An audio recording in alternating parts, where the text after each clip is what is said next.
Padaantikam Vandeham Shri Guru Shri Yuta Shri Gurun Vaishnavamscha Virupam Sagrajatam Sahagana Raghunathan Vitam Tam Sajivam Sadvaitam Savadhutam Parijana Sahitam Krishna Chaitanya Devam Shri Radha Krishna Padan Sahagana Lalita Shri Vishakhan Vitamscha Ma Om Vishnu Padaya Krishna Preshtaya Bhutale Vimate Bhaktivedanta Swami Namine Namaste Saraswate Deve Gauravani Pacharine Nirvishesha Shunyavadi Paschatya Deshatarine Vancha Kalpatarubhyascha Kripa Sindhubhya Evacha Patitanam Pavanebhyo Vaishnavebhyo Namo Namaha Jai Shri Krishna Chaitanya Prabhu Nityananda Shri Advaita Gadadhara Shri Vasadi Gaura Bhaktaranda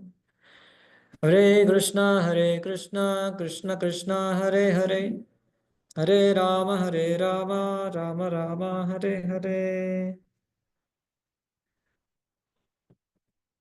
Mukam karoti vachalam pangum langayate girim Yatkrapatamaham vande Shri Gurum Dinatarinam Hare Krishna. So welcome to all for our Srimad Bhagavatam study in our Bhakti Vaibhav course. So we are in the wonderful section of Lord Varahadev. We discussed from almost from chapter 13, 14. The Varahadev pastime is continuing. Almost we are coming to an end. Today is the 19th chapter. Mostly it's also a short chapter. Mostly we will be able to complete. So 19th is the killing of demon Hiranyaksha. So chapter 17, 18 discussed how they came down, and 17 there was discussion about their manifestation, their influence, their birth and their influence, 17th chapter. And 18th chapter, how Hiranyaksha is trying to terrorize the whole world. And he is trying to show his influence all over the world, and he is trying to meet a competent person to fight. He had that zeal. We discussed many wonderful points, Prabhupada's revelations of many subtle points of how one should be. The demonic nature is to try to conquer, trying to dominate, control. All these various subtle aspects Prabhupada brought out in wonderful purports. So now, as requested or instructed by Varun Dev, Lord Varaha goes to find out. Hiranyaksha goes to find out where is Lord Varaha. That's how he was trying to search the personality of Godhead to fight with him as a competent person. We have seen that in 18th chapter, fighting. And 19th chapter is the Vadha. Now is now the killing of demon Hiranyaksha. So the fight started already, but seeing that Brahmaji, evening is approaching and the fight is continuing, and Brahmaji thought, I need to advise or request the Lord to kill this demon. Of course, it's almost after the afternoon, basically, approaching the Lord and requesting Abhijit movement, that star's constellation of Abhijit, very auspicious moment, is going to end in the afternoon time. Evening is approaching, my dear Lord, please kill him. Otherwise, he will gain more and more strength in the evenings. So that's the last part. We have seen how Brahmaji came and approached, requested the Lord to kill him. And after hearing Brahmaji, Lord continues. Of course, he appreciates Brahmaji in this chapter and continues to fight with Hiranyaksha. And then the Lord kills him finally almost in the evening or night, almost in the night. Then Brahmaji and other demigods praise the glorious death of Hiranyaksha. That is from 27 to 32. The fight is described till 26 verses. Various scenes are described by Maitreya in fighting spirit. What all happened? For what the Lord and the Jai Vijay came to this earthly planet. So that is described here, the fighting spirit and how they are enjoying the fighting between each other. And then the glories of Lord's activities. Janma karma cha me divyam yevam yo veti tatvataha tektva deham punarjanma naiti mamet sorjuna. All the birth and activities of the Lord are so wonderful. If one knows in truth, they will be tektva deham punarjanma naiti mamet sorjuna. So Krishna is declaring. So all these wonderful incarnations and manifestations of the Lord. And that small section is glorifying the Lord's activities, 33 to 36. And then Falashruti is also given by hearing the pastimes of the Lord, what happens in this life and next life, and various ways. So, in order to inspire, in order to encourage many levels of people, sadhakas, devotees, unallied devotees, whoever it may be. So, Falashruti is also part. So that's the main aspect, in general for many. Of course, devotees always release the activities of Machitta Madhagata Prana. Bodhayanta Parasparam Katayantasya Mam Nityam Tushyanti Cha Ramanti Cha. So devotees always discussing about the Lord's activities and pastimes, and they are relishing the activities themselves. They are not aspiring anything more for in terms of returns. And devotees, that's the nature of unalloyed devotees. They always want to relish. So we have this great opportunity to come together and hear Srimad Bhagavatam, hear from Prabhupada, hear from Acharyas and the great exalted souls like Maitreya Muni and the great exalted souls, even from the Lord himself. He's mentioning many, many lessons, many subtle aspects of spiritual life. So, that's how Falashruti is also spoken at the end. Many, many sections also Sukadeva Goswami gives the Falashrutis to inspire, to go through more and more, to relish Krishna Katha. Shrunvatam Sakatha Krishna Punya Kirtanaha Hridyantasto Bhadrani Vidhunoti Sursatam. Just by daily attendance in Srimad Bhagavatam. Prabhupada writes there, daily attendance in Srimad Bhagavatam. All the abhadras of the heart are destroyed. So that's the one of the main aspects of Falashruti, hearing about the Lord. But we hear to glorify the Lord and to purify our hearts also, definitely. So apart from that, we have exams to write in Bhakti Vaibhav.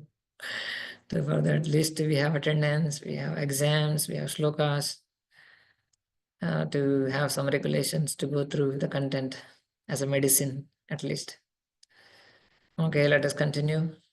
So this is a fight is almost fighting coming to an end in this chapter.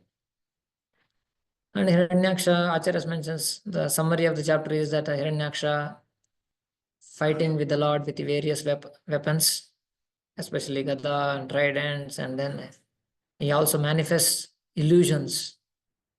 That's the nature of demons. They manifest so many illusions, even on the Lord, who is the master of mystic power. And then he does that, but without any effort, though the Lord was fighting with him with all weapons, but at the end, Lord simply gives a slap underneath his ear, and then and the demon dies. So that's how the chapter summary is given. And Brahmaji's prayers, Brahmaji's appreciations, and the glories are spoken at the end. So, okay, we'll start with first verse. Maitreya Uvacha Avadharya virinchasya nirvyalikamrutam vachah prahasya prema garbhena tadapangena sograhit. Translation, someone read? Shri Maitreya said, after hearing the words of Brahma, the Creator, which were free from all sinful purposes and as sweet as nectar, the Lord heartily laughed and accepted his prayer with a glance laden with love. So, words of Brahma, Brahmaji spoke in the last chapter. My dear Lord, he spoke many things, glorifying the Lord and requesting the Lord, free from all sinful purposes and as sweet as nectar. Nirvelikam is Prabhupada is also giving a purport on the Nirvelikam. The word is Nirvelika, very significant. So, Brahmaji is Nirvelikam because unpretentious nature or free from sinful purposes. So that is called Nirvelikam. What are the Nirvelika words that are spoken in the last chapter? He spoke, yeah, my dear Lord, I only gave the benediction. This for these sinful people. I was the cause. So that is the admittance of his own mistakes. That is called Nirvelika, free from pretentious nature and free from sinful purposes also, as Prabhupada translates here. So that Nirvelika means he is not hiding anything or he is not trying to cheat in any way. He mentioned, yeah, my dear Lord, I only gave the benedictions to this demon. So because of that, he became like this. And Amritam, and the words are also nectar, is glorifying the Lord with various glorification, Amritam words. And Praharsya, Prema Garbhena, Lord smiled him, Lord just gave a glance, heartily laughed, and accepted his prayer with a glance laden with love. So this is the nature of the Lord to reciprocate, that his reciprocations are quite amazing. Though it's a very for short time, his reciprocations, that's the nature of the Lord. Though there is fighting is going on and the demon is attacking and there are many things are happening, but the reciprocation of the Lord is quite unique in any circumstances. Just by a glance, he pacified Brahmaji and he invested his whole heart in reciprocating with Brahmaji. So that's the point here. And the words were glorified, the Nirvelikam. Prabhupada glorifies that aspect of demigods or the devotees, how their prayers are always free from duplicity or sinful purposes. But the prayers of demons are always filled with sinful purposes right now. Like you see the prayers of Hiranyakashipu, prayers of Ravana or Bhasmasur or Banasur, when they appear, when the Brahmaji or Lord Shiva appears, they glorify in a wonderful way, only externally, but internally they have their own desires, sinful desires, purposes. Externally they may pray, appears to be very wonderful, but the purposes is entirely wrong. So that's why here Prabhupada is focusing on that to the degree that anybody has that tendency of sin or sinful purposes behind the prayers, then it is tending towards demonic nature. That's what Prabhupada mainly mentioning. Their purpose is to please the Supreme Lord. Therefore, the Lord smiled and accepted the prayer to kill the demon. So, sinful purposes means trying to achieve our own ends, trying to satisfy our own selfish nature. That is compared to sin in the sense, from ultimate sense. Definitely, some desires definitely can be dharmic desires. And dear Lord, that's how we can also approach any demigods also, devatas also, even Lord Vishnu also. Vakama sarvakama va moksha kama vadaradi tivrena bhakti yogena jeta purusham param. One can definitely approach the Supreme Lord whatever desires one may have. So there can be dharmic desires also, to request the Lord. Let us have a son, let us have a children, let us have a wealth, let us have name and fame in this world, or let us do some service to you. So various desires can be there, kama, sarva kama, moksha kama, whatever desires. But we approach the Supreme Lord, that they can be dharmic, but sinful in the sense of trying to destroy dharma. So destroy dharma or propagate for irreligious purposes, any benediction. So these are all not at all dharmic. So that's why they are sinful in nature, the desires. That's the tendency of demonic tendency. Or to harm others, praying for destruction of others, praying for blaspheming or criticizing, or to bring down others, praying for that, just like Diti. Diti did a prayer or did a vrata also, Pumsavanavata, to kill Indra later on, just after this fight, when Lord kills Hiranyaksha. This topic again comes in 7th canto, in the sense how, what happened, Hiranyakashipu, how he pacified the wives and the mother of the brothers, Hiranyaksha and Hiranyakashipu. That will come in 7th canto, first chapter, that we are going through in Temple NVCC recently, currently. So there it will come again, the section where yeah, of course, and the point here is we are discussing that how it's sinful, though there may be sinful tendencies can be there in prayers. So we need to be careful. Mode of ignorance, mode of passion, and mode of goodness prayers. We need to more and more become towards not sinful. Of course, devotees are not at all praying for that, but just to make a point that to understand our own desires. So that's the demonic tendency, going for sinful desires, sinful purposes. It is not possible for them to get their desired boons from Supreme Lord because their purposes are always sinful. So this is about demonic mentality. So Prabhupada writing about that one. Yeah, the same point I think I wrote.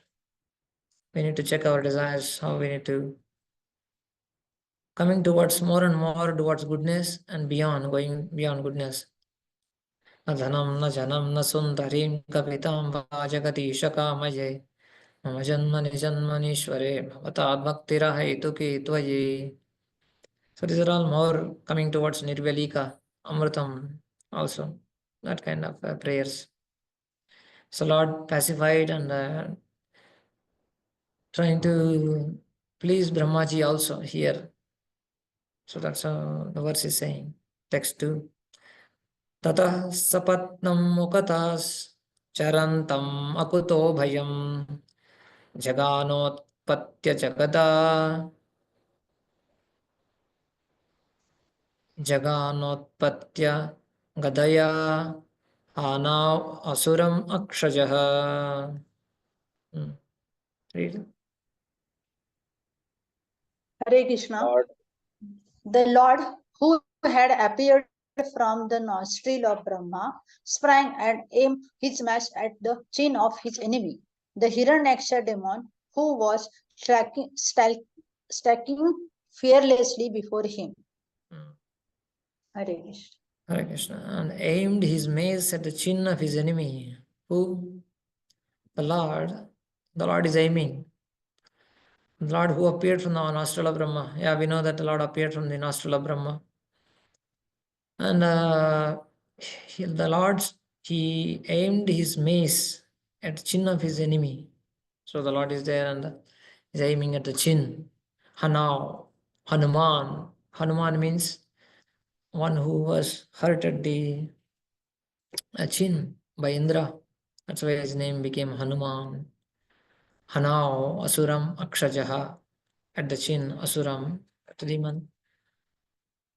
So at the chin of the demon, the Lord aimed his mace at the demon, the Hiranyaksha demon, who was fearlessly standing before him. Then what happened? Sahata tena gadaya vihata bhagavatkarat vigurnita patatreje tadadbhutam iva bhavat.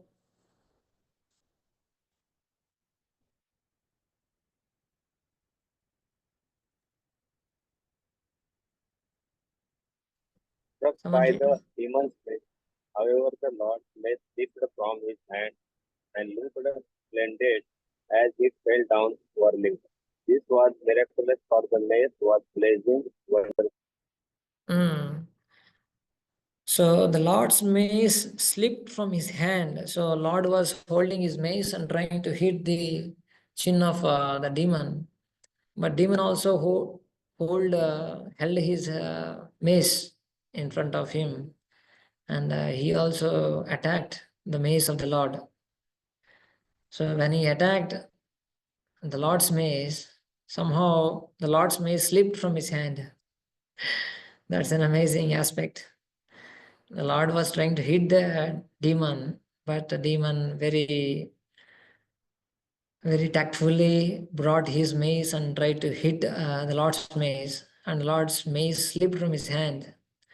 But at the same time, it's glorified that though it slipped from his hand, it looked splendid as it's falling down. It's like a dazzling and so wonderful to see that mace even while falling.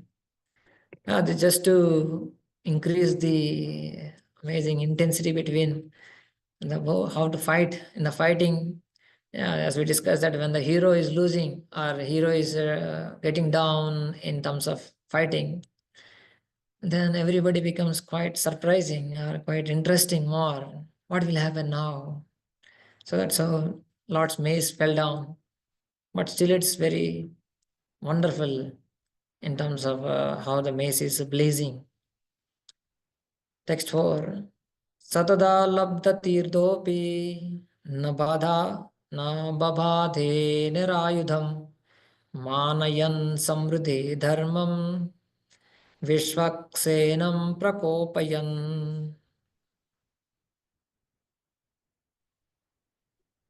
Even though the demon had an excellent opportunity to strike his unarmed foe without obstruction, he respected the law of single combat, thereby kindling the fury of the Supreme Lord. So now Lord's mace fell down. Now is Lord is without any weapon or gada especially. No, demon had an excellent opportunity to strike back. Right now, this is generally that's the nature. To when people are unarmed, people don't have anything, then we attack. seeing the vulnerable position of the opposite party, it's a general tendency to hit him at a moment when they are unprotective, they don't have any protection, or they don't have any defensive weapons with them. That's the nature, that's the tendency generally.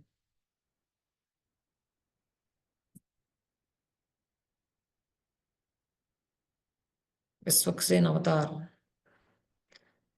Visvaksen, here it's mentioned. Visvaksenam, okay. Visvaksenam. Maybe I need to check exactly. I also don't know many details. Vishwaksena. Maybe in the next class tomorrow I'll try to find it out and let you know. Vishwaksena. Yeah, there is a particular name also is there, Vishwaksena. There is both in Sri Sampradaya also is a very famous Vishwaksena avatar. And in Vaishnava tradition we have Vishwaksena. That maybe I need to inquire little more details. Here, generally we have the tendency, and we have many, when opposite parties without any defense or without any protection, we attack. But in general, in battle, it's not the case. It should not be the case. Dharmam, when the mrude dharmam, if it is according to the Manayan samrude dharmam visvaksenam prakopayan. So according to the respecting the law of single combat, the demon also is following the law. That is the code of conduct in a war. That's a general code of conduct. Religious war. Even while fighting also you follow some dharma. That means that is a proper method of even when there is anger and fighting and killing, but there is a following dharma.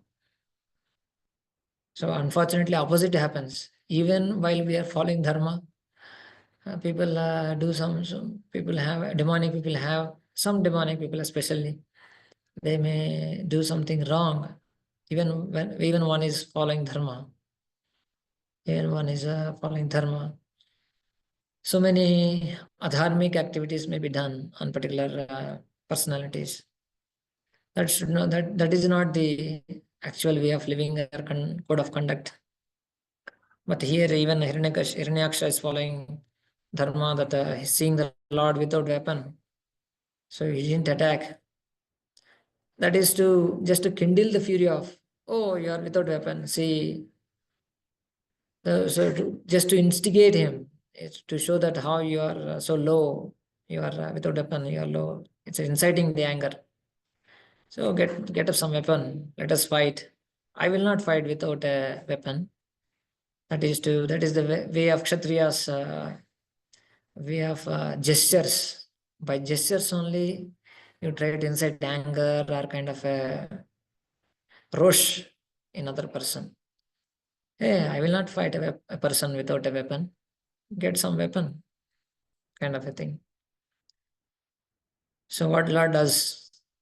Gadayam apavidhayam hahakare vinirgate manayam asatadharmam sunabham sasmarad vibhu.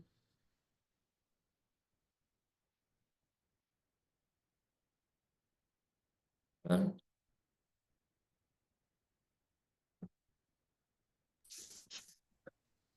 As the Lord's mace fell to the ground and a cry of alarm arose from the witnessing crowd of gods and rishis, the personality of Godhead acknowledged the demon's love of righteousness and therefore invoked his Sudarshan discus. So now immediately there was a hahakar in the people who are audience. Audience are also seeing from top, from the balcony. They are seeing what is the drama, what is this special fight is going on here between the Lord and the demon. But they felt all the demigods and the Brahmaji, they are seeing from the balcony and they were doing, hey, what happened? Hahakar. What will happen now? The Lord's mace fell down and the demon is in a higher position. He is going to attack the Lord. So that's so the crowd of gods and rishis are also there. They are also witnessing the wonderful pastime. Yeah, that's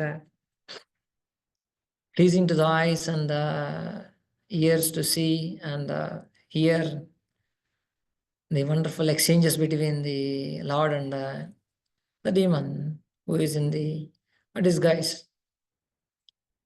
Okay, then of course, personality of Krishna, Supreme Lord Vishnu, acknowledge the demon's love of righteousness. And then also he's invoked his Sudarshan Chakra now.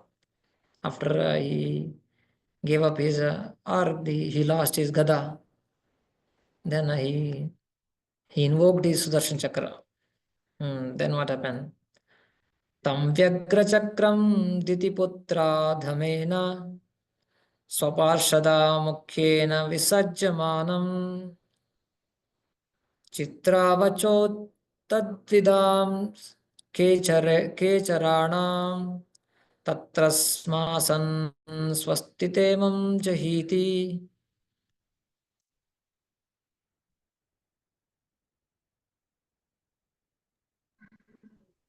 As the discus began,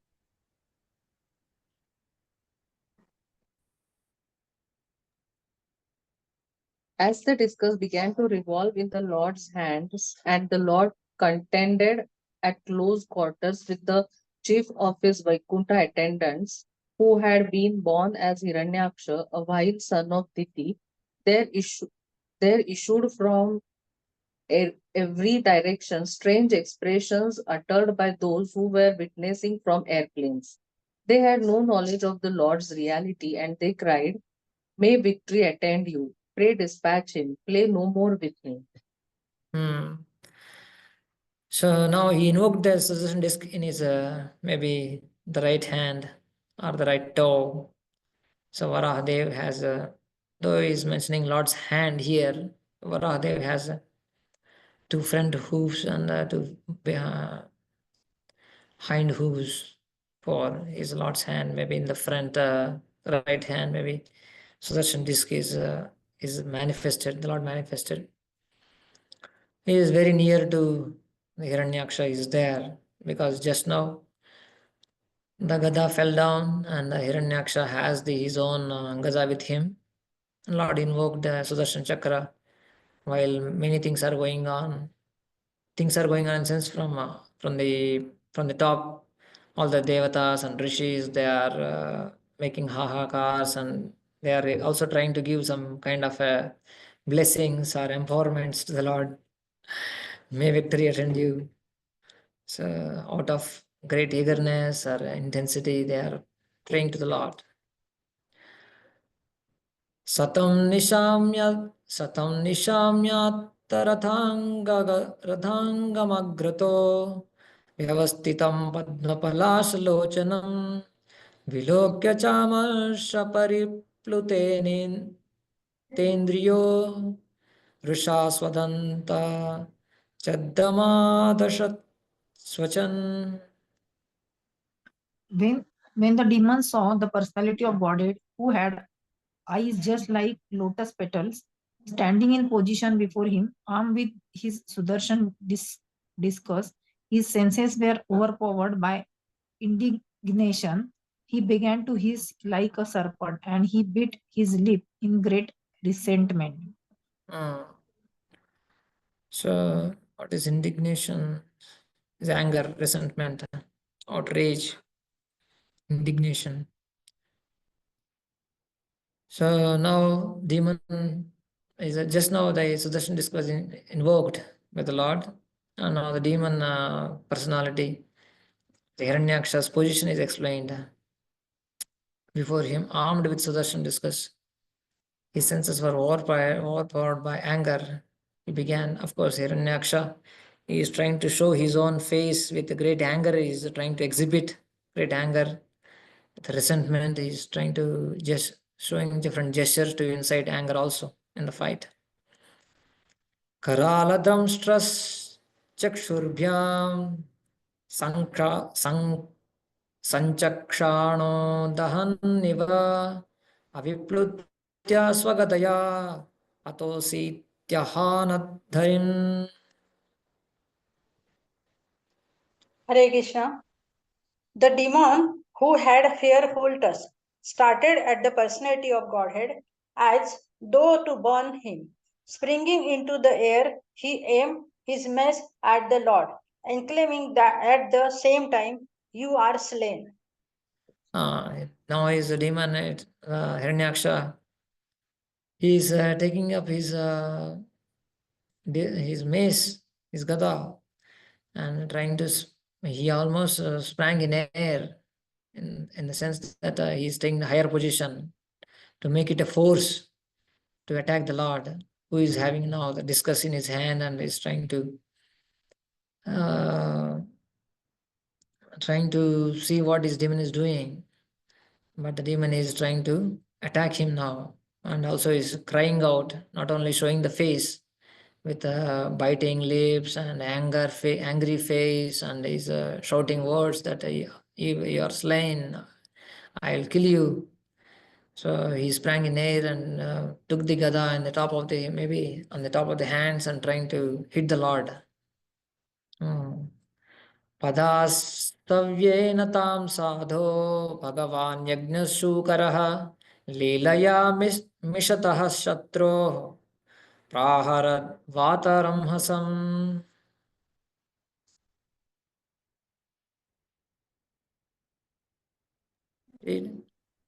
Saintly Vidura, while his enemy looked on, the Lord in his boar form The enjoyer of all sacrificial offerings playfully knocked down the mace with his left foot, even as it came upon him with the force of a tempest.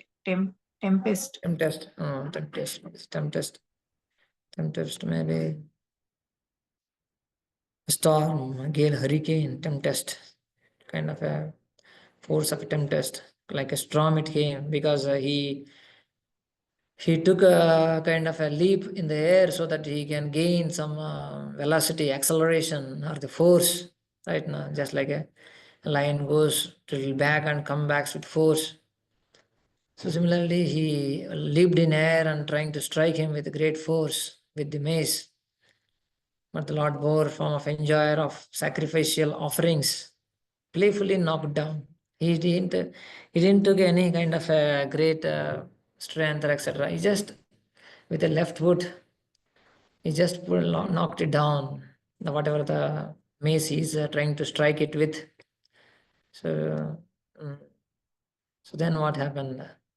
Aha, chayudham adhastva khatasva tam chigishasi ityuktah satada bhujas tadayan vyanadan brushan. The Lord then said, "Take up your weapon and try again, eager as you are to conquer me."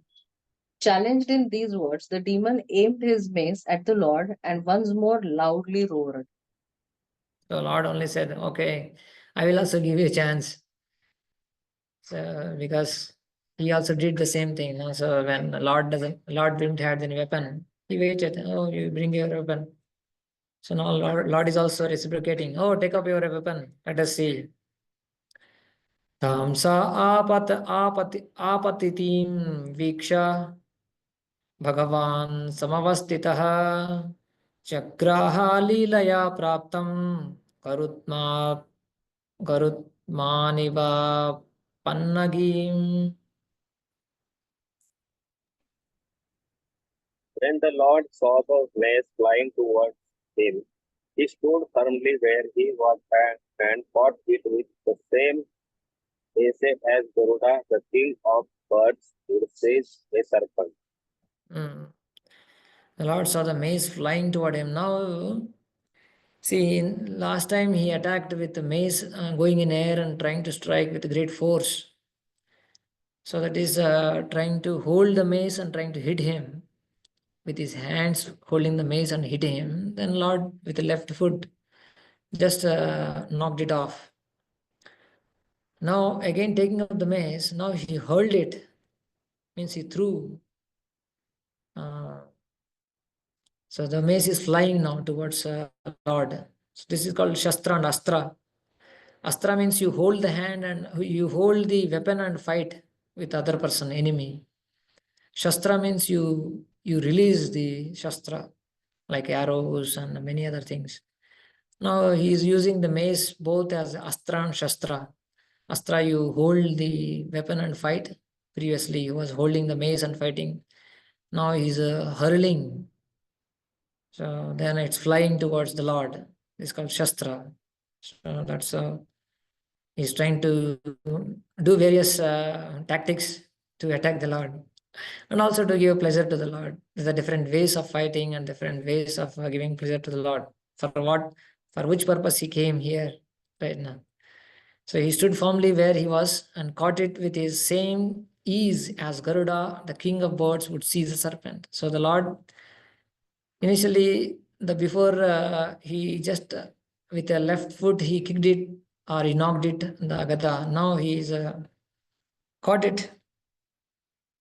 The mace, just like Garuda seizing serpent. For Garuda, catching serpent is as simple as it is like just like a baby holding a mushroom, as Prabhupada also gives example for Krishna's holding Govardhan. For a child, it's a very small thing, mushroom holding. And here also for Garuda holding, seizing a serpent, it's very small act. So similarly, Lord caught the mace when it was hurled by demon Hiranyaksha. स्वपौरुषे प्रतिहते हतमानो महासुरः नैचद्गदां दीयमानां हरिणा विगतप्रभवः. His valor thus frustrated, the great demon felt humiliated and was put out of countenance. He was reluctant to take back the mace when it was offered by the personality of Godhead. So he was now, demon is feeling, generally Kshatriyas are fighting, are enemies. There are a lot of rosha, that there are humiliation. When humiliated, then it's very difficult to take back any weapon. And especially when an enemy is giving, he is not thinking, oh, it's Mahaprasad. Because generally whatever Lord gives us, it's a Mahaprasad. He is not thinking in that way. Oh, how can I take? It's a humiliation for my power, my stature. So he was put out of countenance. Means his face was down. He was humiliated, so humiliated, just because all attempts were nullified by the Lord's power. So he is reluctant to take back the weapon from the Lord's hand. Jagraha trishikam shulam ज्वलनलोलुपं यज्ञाय धृतरूपाय विप्राभि विप्रायाभिचरन् यथा. What it did now? Hare Krishna. He now took a trident which was as rapacious as a flaming fire and hurled it against the Lord, the enjoyer of all sacrifices, even as one would use penance for the malevolent purpose against a holy Brahmana. So now he himself manifested something, another weapon, rapacious. Rapacious means gluttonous or voracious, greedy, grasping. It's very greedy. So look at trident. He didn't took the gada from the Lord, so he manifested himself a trident. So as flaming fire and hurled it against the Lord. He's the enjoyer of the sacrifices. Even as one would use penance for a malevolent purpose against a holy Brahmana. Of course, many analogies are given, just like last time. That's why analogies gives more correlation, more understanding of what is happening. Garuda is catching a snake is very easy, and here a malevolent purpose, penance is done for the purpose of to kill a Brahmana or even devotees. So Vipraya Bhicharan Yatha, Abhicharan, acting malevolently. Many cases are there, even in Bhaktivinoda Thakur's case. There are so many malicious people who did some kind of penances to attack against Bhaktivinoda Thakur and his family. So many people like that. So malevolent purpose against a holy Brahmana, a holy person, a saintly person. So that's how the comparison is given, that it's a trident is hurled against the Lord of sacrifices. What happened after throwing the trident? Now the second weapon he is using, trident. तदोजसा दैत्यमहाभटार्पितं चकासद् अन्तः क दीथि चक्रेण चिच्चेद निशातनेमिना हरेर्यथा तार्क्ष पतत्रम् उज्झितम्. Right? Hurled by the mighty demon with all his strength, the flying trident shone brightly in the sky. The personality of Godhead, however, tore it to pieces with his discus Sudarshana, which had a sharp-edged rim, even as Indra cut off a wing of Garuda. Read the purport. The context of the reference given herein regarding Garuda and Indra is this.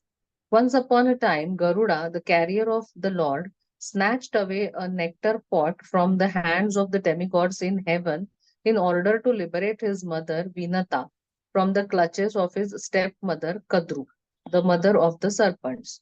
On learning of this, Indra, the king of heaven, hurled his thunderbolt against Garuda. With a view to respect the infallibility of Indra's weapon, Garuda, though otherwise invincible, being the Lord's own mount, dropped one of his wings, which was shattered to pieces by the thunderbolt. The inhabitants of higher planets are so sensible that even in the process of fighting, they observe the preliminary rules and regulations of gentleness. In this case, Garuda wanted to show respect for Indra. Since he knew that Indra's weapon must destroy something, he offered his wing. So Prabhupada explaining the analogy that was given. So the main thing was how the trident that was hurled by the demon Hiranyaksha. So the flying trident is explained, shown brightly in the sky. However, but now Lord was holding that Sudarshan Chakra, na? So he used that one.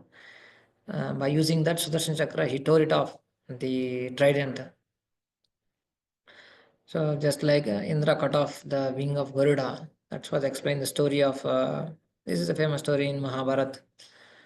How, yeah, you might be knowing the story that Garuda, to remove, yeah, Prabhupada explained also much of the story. He wanted to release from the curse of Kadru upon his mother Vinata.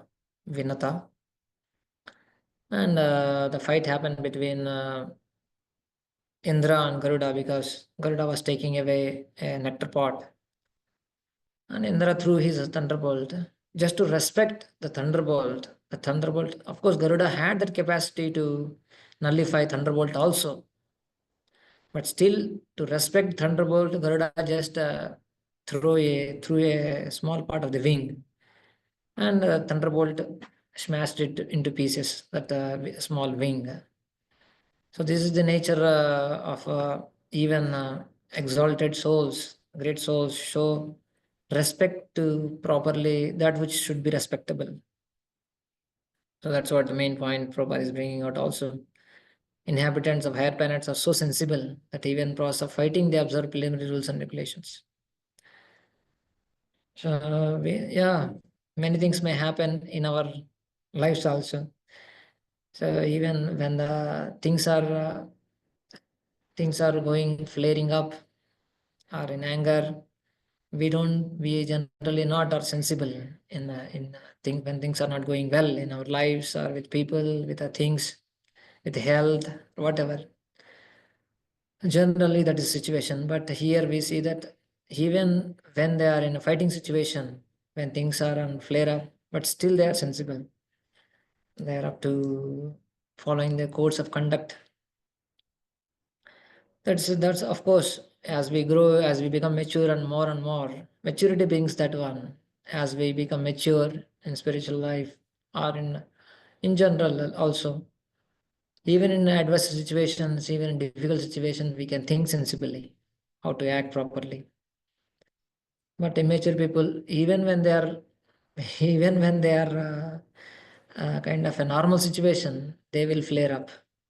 Who are immature, even the situations are not at all kind of a flaring up, not at all unconducive or uncomfortable, but still they become quite disturbed. That is the nature of immaturity. So mature people, on the other hand, even if their things are not according to their own terms or not going well, but still they are very sensible. So that shows the nature of devatas or mature people. And so Garuda is showing here, showing respect to thunderbolt. So that Prabhupada explained by analogy here, Sudarshan Chakra cut off, pierced or smashed the trident which was hurled by Hiranyaksha. Then what he did? वृक्णे स्वशूले बहुधारिणा हरेः pratyetya vistirnam muro vibhutimat pravruddharosha sakathora mustina nadan prakhrutyanta dhiyata suraha.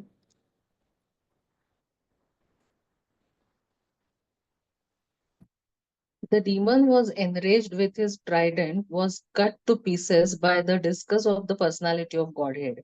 He therefore advanced toward the Lord and roaring aloud struck his hard fist against the Lord's broad chest, which bore the mark of Srivatsa. Then he went out of sight. Now he started fighting directly. Till now he was using weapons, one-to-one fight. Right? Foot soldiers generally fight to one fight, street fight. So till now, many weapons, gada, mace, and trident. Now it's directly fighting with the fist and against the chest of the Lord. Of course, glorified the chest of the Lord, broad chest. Sahara vakshastala shobhikaustabam namami vishnum sirasa chaturbhujam. So, which bore the mark of Srivatsa. Sahara vakshastala. So, the broad chest of the Lord is mentioned. Pravruddharosha. Where it's mentioned. Vistirnam yo vibhutimat. Krine hare pratyeta. Mushtina. I'm just seeing where it is the what Srivatsa was mentioned. How Prabhupada translated Srivatsa.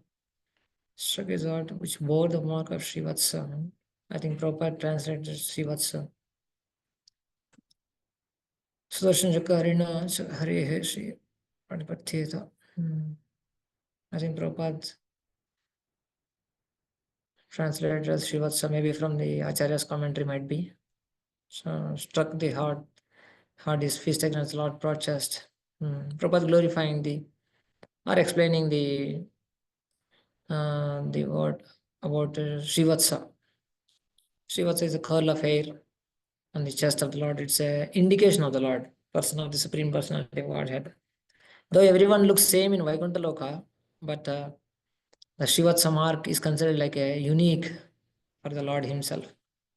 No one else will have a Srivatsa mark in Vaikuntha Lokas. That is the distinguishing factor Prabhupada mentions here. So that is the one point about Srivatsa.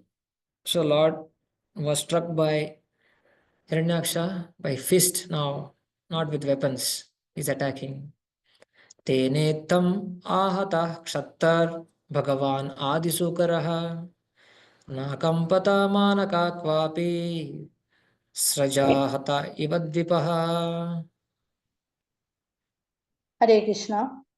Hit in this manner by the demon, O Vidura, the Lord who had appeared as the first boar, did not feel the least quaking in any part of his body, any more than an elephant would then when struck with a wreath of flowers. With a wreath of flowers, with a bunch of flowers, just like another example is given to understand. So, though he was hitting the Lord with his fist, with a hard fist on the chest of the Lord, but for him it's like throwing flowers. When you throw a rose flower to elephant, what will happen? Nothing will happen, right? So it's like a more pleasing to the Lord. So similarly, Prabhupada also gives the wonderful aspect of how they are relishing the fight, because Lord also had the desire to fight, and Jay and Vijay had that desire to fulfill the Lord's desire.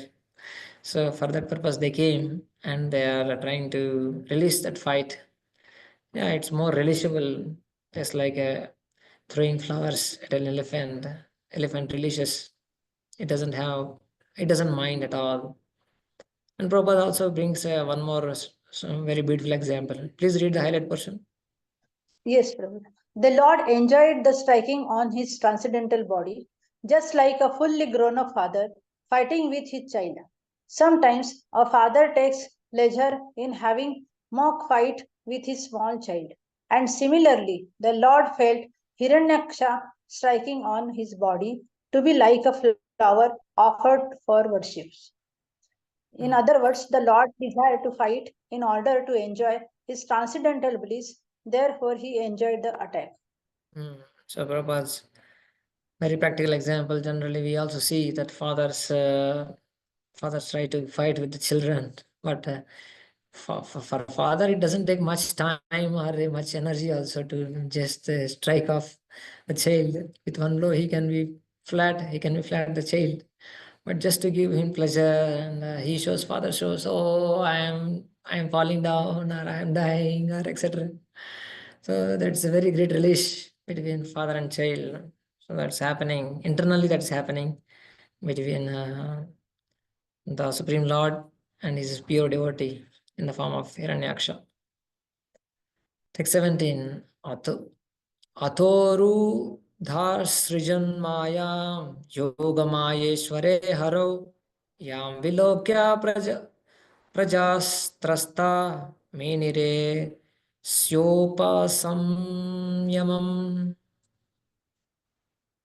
Demon, however, employed many conjuring tricks against the personality of Godhead, who is the Lord of Yog Maya. At the sight of this, the people were filled with alarm and thought that the dissolution of the universe was near.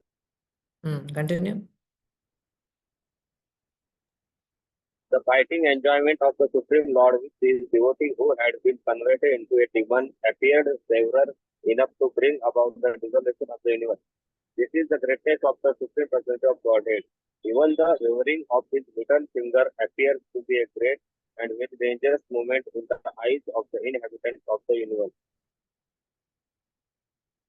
So now, demon till now he was striking with the mace initially, then with the trident. Now after that he was fighting with fist.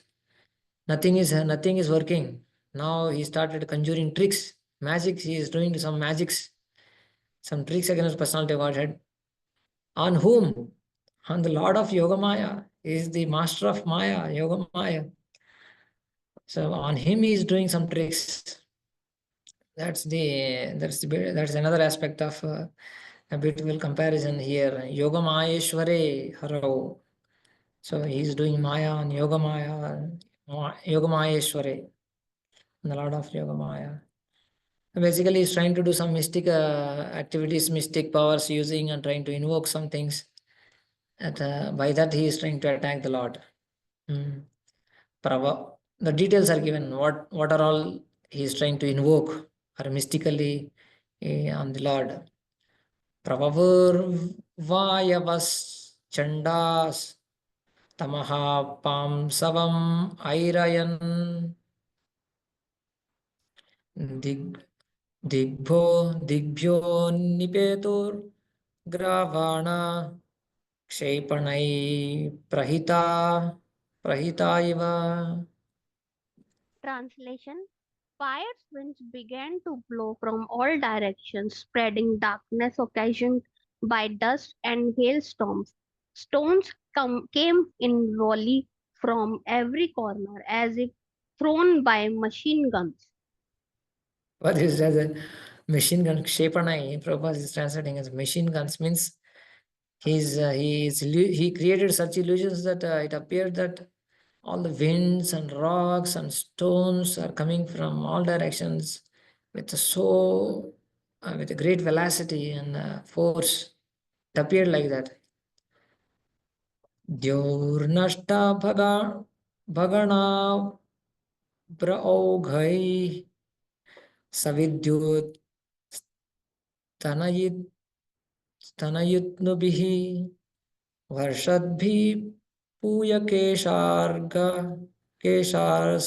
केशास्क विन्मुद्रास्तीनि सकृत्. Translation: The luminaries in outer space disappeared due to the skies being overcast with masses of clouds, which were accompanied by lightning and thunder. The sky rained pus, hair, blood, stool, urine, and bones. So he created all kinds of inauspicious things. or which are very contaminating, vinmotra, stini, cha, sakrit. So that's how he's trying to delude the Lord of delusion. So these are all a little more details on what are all created. Giraya pratyadrishyanta nanayudha mucho nagha digvasaso yatu ghanya shulinyo muktamurdajaha. Translation: O sinless Vidura, mountains discharge weapons of various kinds, and naked demonesses armed with tridents appeared with their hair hanging loose. He started displaying so many other things, not only rocks and all these kinds of inanimate objects. Now he's trying to show also various demonesses, which are very ugly in nature. बहुभिर्यक्ष राक्षसोभिः पत्यश्वरथा कुञ्जरैः आततायिभिर् उत्सृष्टा हिंस्रावाचोऽतिवैशसाः. Translation: Cruel and savage slogans were uttered by a host of ruffians, yakshas, and rakshasas, who all either marched on foot or rode on horses, elephants, or chariots. Many things are happening in the illusion, what he's creating. Pradushkritanam mayanam asurinam vinashayat sudarshanastram bhagavan prayunkta dayitam tripat. Translation: The Lord, the personal enjoyer of all sacrifices, now discharged his beloved Sudarshana, which was capable of dispersing the magical forces displayed by the demons. Continue. Purport by Srila Prabhupada ki jai. Even famous yogis and demons can sometimes enact very magical feats by their mystic power. But in the presence of the Sudarshan Chakra, when it is let loose by the Lord, all such magical jugglery is dispersed. The instance of the quarrel between Durvasa Muni and Maharaj Ambrisa is a practical example in this matter. Durvasa Muni wanted to display many magical wonders, but when the Sudarshana Chakra appeared, Durvasa himself was afraid and fled to various planets for his personal protection. So the Sudarshan Chakra, which was there with the Lord, as manifested by Lord Varaha, now it's acting. Of course, he cut off the trident that was hurled by Hiranyaksha, and now the Sudarshana is by his power capable of dispersing all magical forces. Discharge now, Lord is through that his Sudarshana today to cut off all the illusions also. That's a subtle attack, but at the same time, Lord used that special Sudarshan Chakra. Just like in instance of Prabhupada explaining about Durvasa Muni.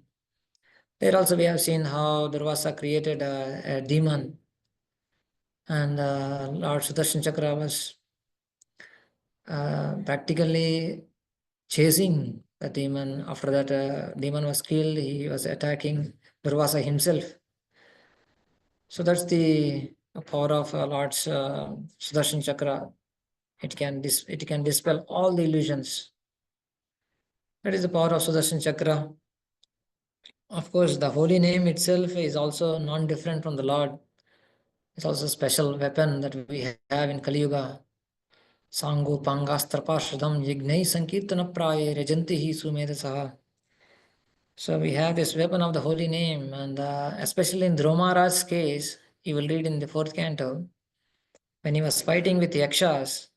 Yakshas also same thing, they did all kinds of illusions. If you have seen our pictures of Dhruva Maharaj fighting Yakshas, there was a special picture also that so many things are coming down. All the snakes and elephants and rain and Rakshasas. So many things are coming down. as if like that Yakshas had that potency to create. Dhruva Maharaj was bewildered just by seeing all these things in the air. He was stunned. So at that time, Manu came and advised, all the rishis and Manu came and advised, my dear Dhruva, don't be bewildered. Remember the Supreme Lord, chant his name. So by that, all the illusions will be cut off. You will be saved. So that time, Dhruva Maharaj again remembered the Supreme Lord and chanted his name. They reminded his austerities and his great devotion towards the Lord at the age of 5. So when he remembered again the Supreme Lord's name, all the illusions went off. Similarly, while chanting also we have, actually while Dhruva Maharaj chanted the holy name and all the illusions are gone. But unfortunately, when we start chanting the holy name, all illusions will come in, right? Starting from so many things, so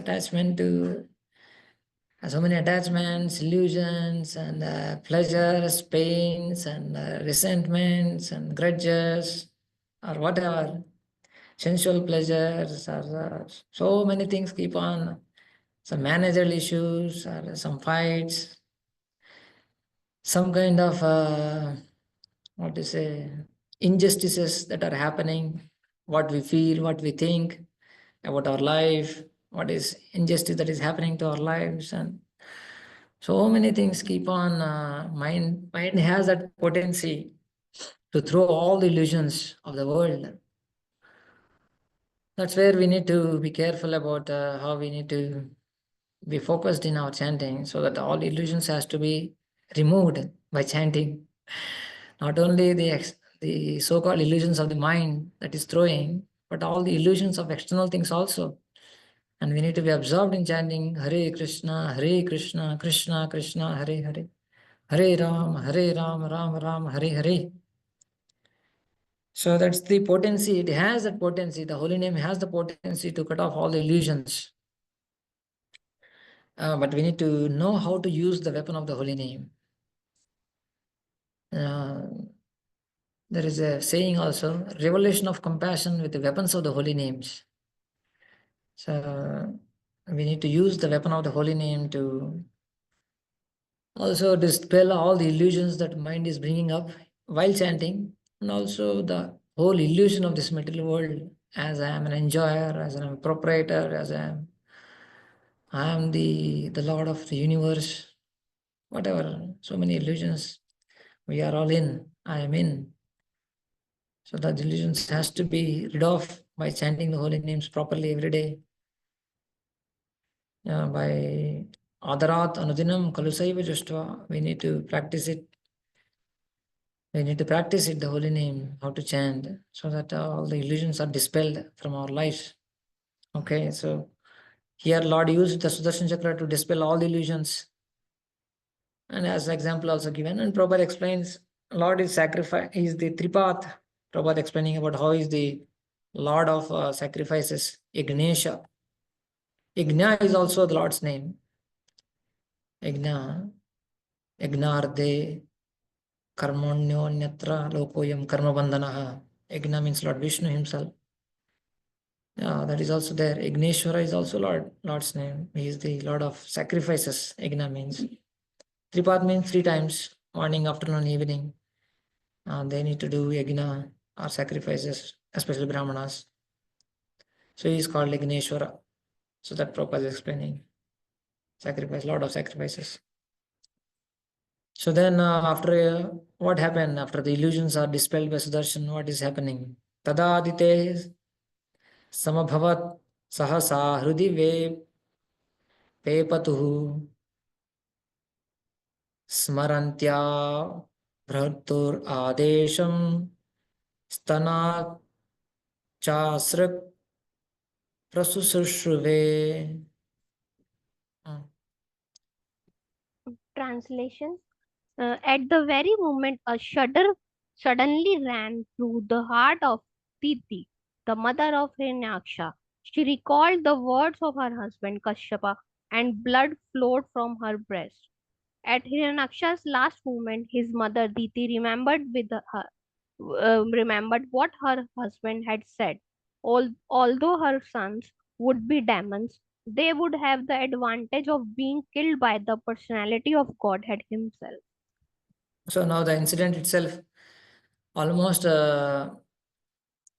she is able to understand that my son is going to die. So that's the power of where the Vedic times they could sense what is happening to their children.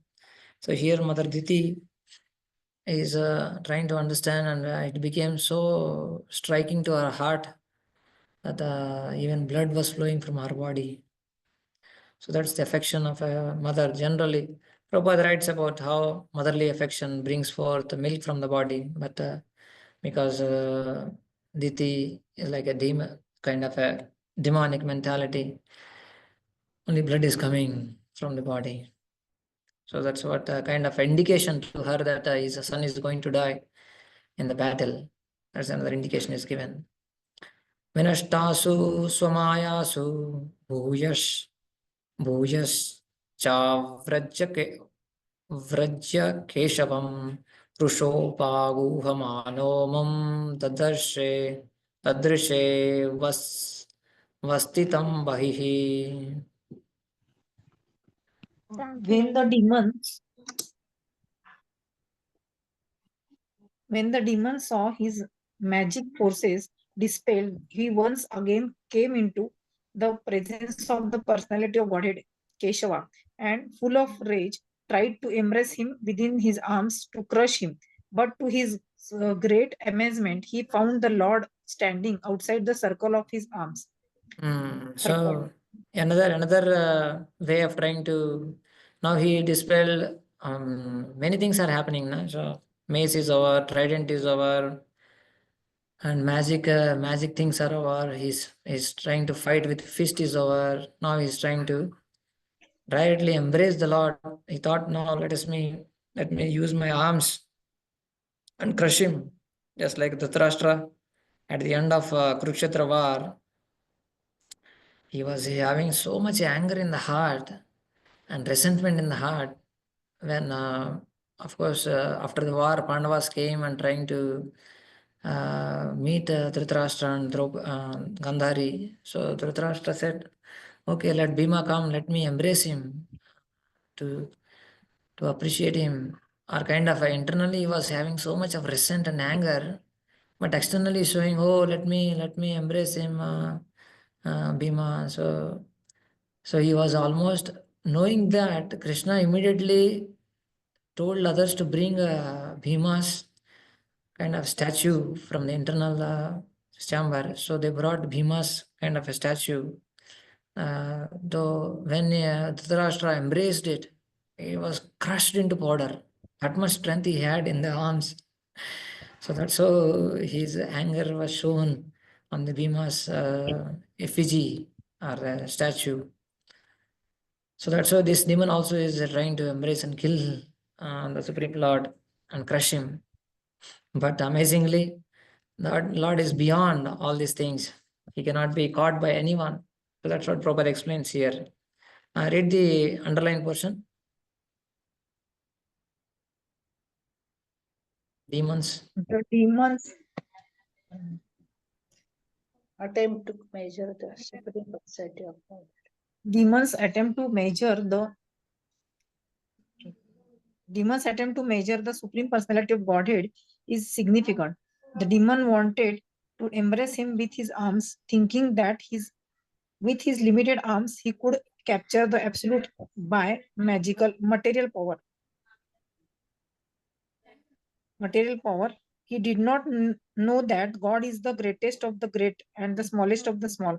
No one can capture the Supreme Lord or bring him under his control.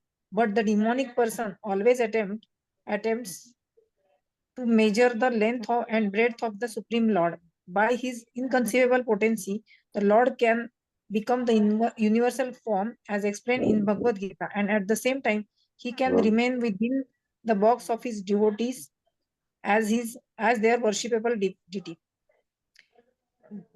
There are many devotees who keep a statue of the Lord in a small box and carry it with them everywhere. Every morning they worship the Lord in the box. The Supreme Lord Keshava, or the personality of Godhead Krishna, is not bound by any measurement of our calculation. He can remain with his devotee in any suitable form, yet he is unapproachable by any amount of demonic activities. You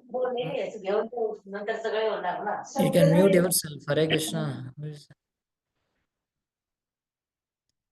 So here the demon is trying to capture him by his arms. So Prabhupada explaining a philosophical understanding how one cannot, a sinful person cannot capture the Supreme Lord by their measurements, by their understanding, either by physically or even by their mental strength also. They cannot capture yogis and gyanis, etc. Though may they try. Panthasthakotishatavatsara sampragamyo vayo rathapi manaso munipungavaanam. Prabhupada quotes many times. Though they may try to run with the speed of the mind, they cannot capture the Lord. So that is the nature of demonic mentality. They cannot capture.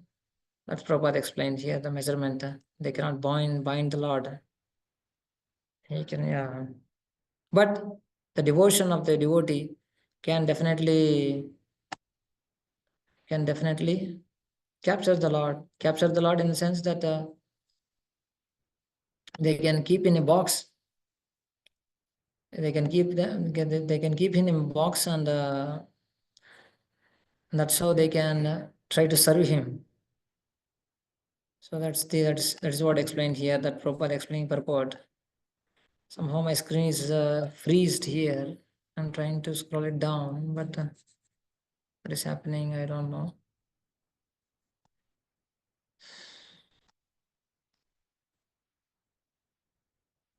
Yeah.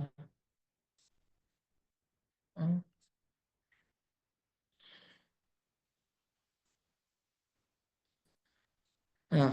So in this verse, Prabhupada explained mainly that how demonic people want to capture or measure the Lord in different ways, but he cannot be captured, but only by devotion he can be captured, he can be conquered.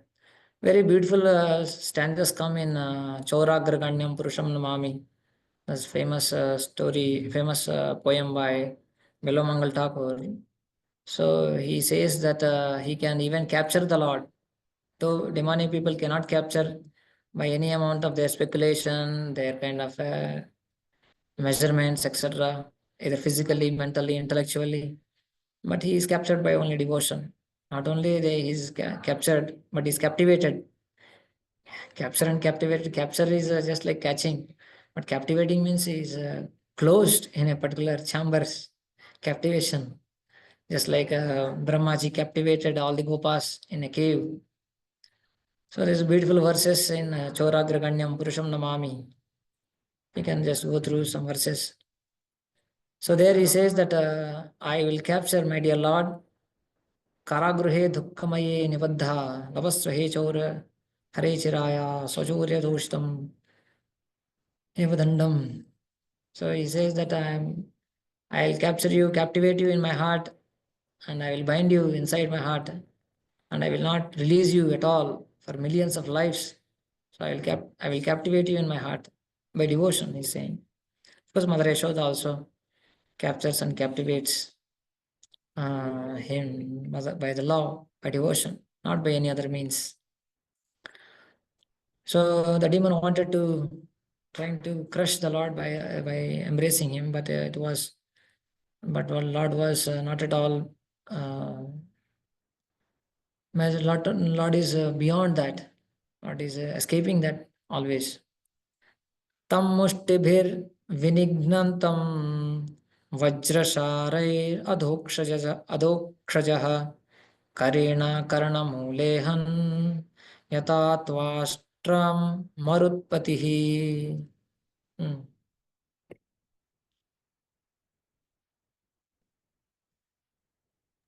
Here's someone. Demon now began to strike the Lord with his arm, and the Lord slapped him in the root of the ear, even as Sundaram, the Lord of Marut with the demon Vrta. The Lord is So explained here. yeah, continue. The Lord is explained here to be Adoktaja beyond the reach of all material calculation. Aktaja means the measurement of our senses, and Adoktaja means that which is beyond the measurement of our senses. Yeah, Adokshaja is applies to last verse also, where he's trying to capture and measure the Lord. So we cannot measure. Adhokshaja is beyond our measurements, beyond the measurement of our senses. Prabhupada is also bringing from that point of how demon is trying to capture him, or trying to capture with his hands. Of course, now the Lord is attacked by the demon with his hard fist, but the Lord, what he did? Karena karnamule han. By the hand, karnamule, कान के नीचे एक छोटा सा दे दिया बस. It is not using any weapons. Now weapons are not, Lord has so many weapons. Sudarshan also is available right now, but still Lord thought, hey, what is the use of weapon?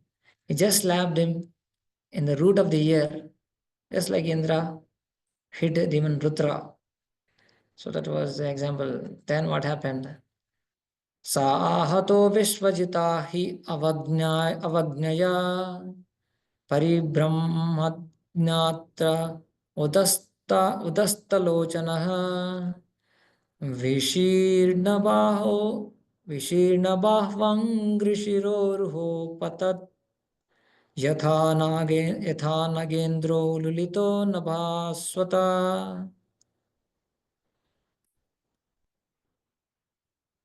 Though struck indifferently by the Lord, the conqueror of all, the demon's body began to weep. His eyeballs bulged out of their sockets, his arms and legs broken, and the hair on his head scattered. He fell down dead, like a gigantic tree uprooted by the wind. जय Shri Lord Varahadev भगवान की जय. So here कान के नीचे छोटा सा एक दे दिया बस, that was sufficient. That's what mentioned. Those struck indifferently. It's those struck indifferently. It's a very, not at all a great thing. It's a small act by the Lord. So the demon's body began to wheel, and his eyes came out, and legs broken, everything scattered, everything fell down. Hairs were falling down from his head, scattered head, and it's like a gigantic tree uprooted by the wind. So that's how the demon fell down. So Lord could have killed him long before, but he allowed the demon to display the full extent of his magical feats. So he was enjoying the feats. First, Prabhupada mentions about how scientific advancement people also trying to overcome the Lord by material power, etc. That is not possible. His one signal is sufficient to destroy all our attempts. His inconceivable power, as displayed here, is so strong that the demon, despite all his demonic maneuvers, was killed by the Lord when the Lord desired, simply by one slap. So for Lord, it doesn't take much time. So though the demon is very strong, it can show various magics and various strengths to fight. But Lord can, with a small thing, he can kill anyone, anything, any illusion he can dispel, even in our lives also. Any great difficulties or whatever it may be, so it may appear to be so big. Last session we discussed, it may appearing a very big thing for our in our lives, but Lord can dispel it by a small thing. He doesn't need much time to dispel it.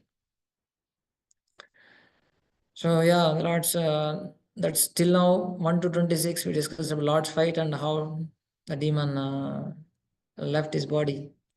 Hiranyaksha was killed by Varahadev. Varahadev Bhavan ki jai. So now from till now, from here onwards, the glorification, or no, they appreciate, actually, the demigods appreciate the Hiranyaksha's death, and they glorify the activities of the Lord, and the last is Falashruti. Let us see.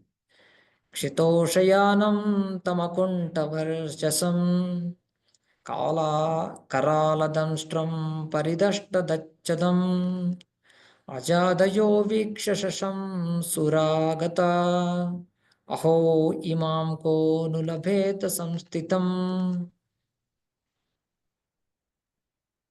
Hare Aja Krishna. Brahma and ठीक है, पढ़िए प्रभु। नहीं पढ़ी मतलब Aja, Brahma, and others arrived on the spot to see the fearfully touched demon lying on the ground, biting his lips. The glow of his face was yet unfaded, and Brahma admiringly said, "Oh, who could meet such blessed death?" Yeah, so now the devatas are glorifying the death. Oh, aho, imam ko nulabhet samstitam. Samstitim. What a death, what a glorious death. By the hand of the Supreme Lord Himself. Ajadayo Viksha. All these people are seeing. So though, but the demon has biting his lips, his face is still angry. So that's how he's exhibiting his kind of emotion towards the Lord. So still he is kind of, even though he was dead, lying on the ground, but his expression is a kind of anger towards Lord. He's absorbed in the Lord. That shows another way of, another humor, another flavor in fighting with the Lord. Read this one. One's bodily luster remains fresh only as long as the spirit soul is present. Although the demon's soul had departed his body, the Supreme Spirit touched the body, and therefore his bodily luster did not fade. The individual soul is different from the Supreme Personality of Godhead. One who sees the Supreme Personality of Godhead when he quits his body is certainly very fortunate, and therefore personalities like Brahma and the other demigods Eulogize. eulogized the death of the demon. So because just like Putana touched by Lord Krishna, her body became so fragrant when it was burning. So similarly, here the body of a demon was shining. It's not fading at all. Generally, any body fades gradually, luster grows, and immediately, not just after hours. Only by hours it will be becoming very black or fading away and very unable to see also. People can't see the dead bodies. Some are very reluctant to see. So, but here the body of Hiranyaksha is becoming becoming in sense it's shining because it was touched by the Lord, the supreme touch. Prabhupada explains how because presence of super soul, we are also shining. Unless the Lord is present in our hearts, in our bodies, we don't have any kind of luster. And that's the presence of the soul and super soul also. Both are together. Soul and soul are always together.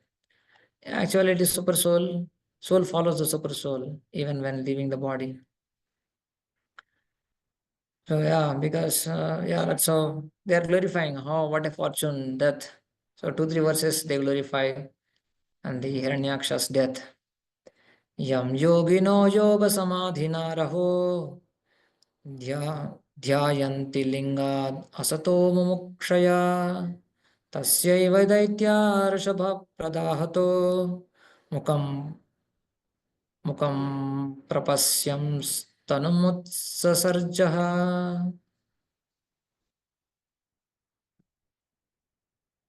Continue.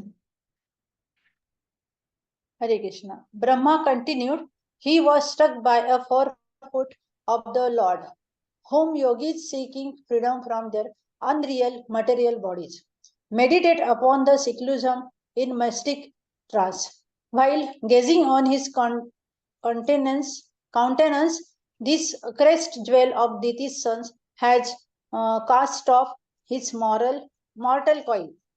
The process of yoga is very clearly described in this verse of Srimad Bhagavatam. It is said here that the ultimate end of the yogis and the mystics who perform meditation, so it's to get rid of the material body.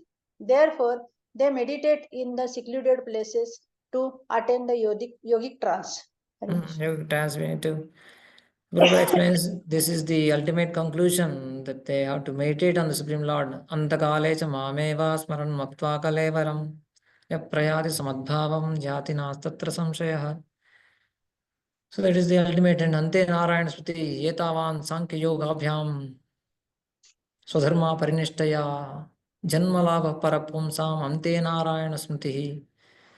So we need to try to practice to come to the point where we always remember the Lord, and especially at the time of leaving the body. And this demon had the great fortune that he was meditating on, and also by leaving the body, he was the object of his meditation was the Supreme Lord. So Prabhupada explained about the yoga system. Real yoga aims at ridding of the material body, ridding one of the material body. That is the ultimate practice of yoga. This opportunity was given to the demon by the Lord, and therefore Brahma and other demigods were astonished. In other words, the perfection of yoga practice can be attained by a demon also if he is simply kicked by the Lord. So that is the mercy of the Lord, and that's the fortunate position of the demon was killed. So yeah, we need to practice. That's the yoga is a practice. We need to practice the remembrance of the Lord. We need to practice the remembrance of the Lord. Life is a preparation, and death is like a final exam of our remembrance. Though definitely, when we are sincere and serious in our preparations and practice, though it may happen that we may not be able to clearly remember, but definitely Lord understands our position and definitely considers our position and does the suitable whatever results that we need to get. But we sincerely practice. That is in our hands. Final movement may not be in our hands, will not be in our hands. Generally, it's like that. That's why King Kulshekar also prays to the Lord that very famous, very favorite verse of Prabhupada also. Krishna Tvadiya Padapankaja Panjarantam Adyaiva me Vishatu Manasa Rajahamsa Prana Prayana Samaye Kafavata Pittair Kantavarodana Vidau Smaranam Kutaste. My dear Lord, how can I remember you at the time of death? Because the body, which is made with Kapha Pitta Vata, which may be definitely obstructing my remembrance at the time. So now is the best time. My body is hale and healthy. Let me immediately live in remembrance of you while remembering you.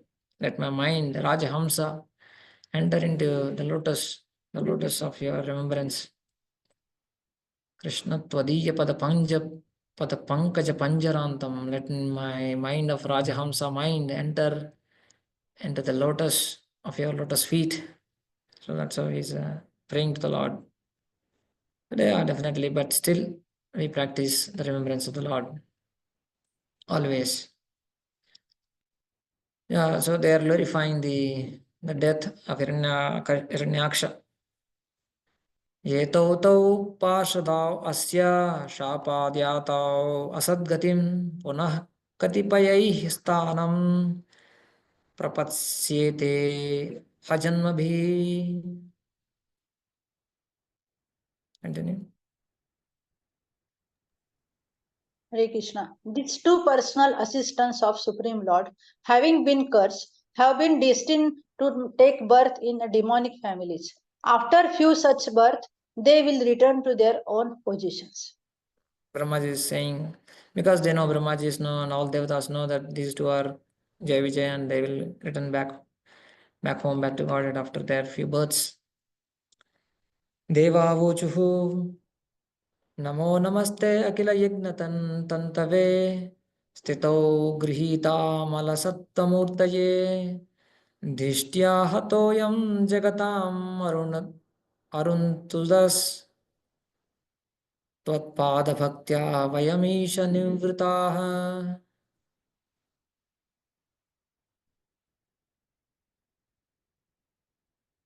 Some other devotee?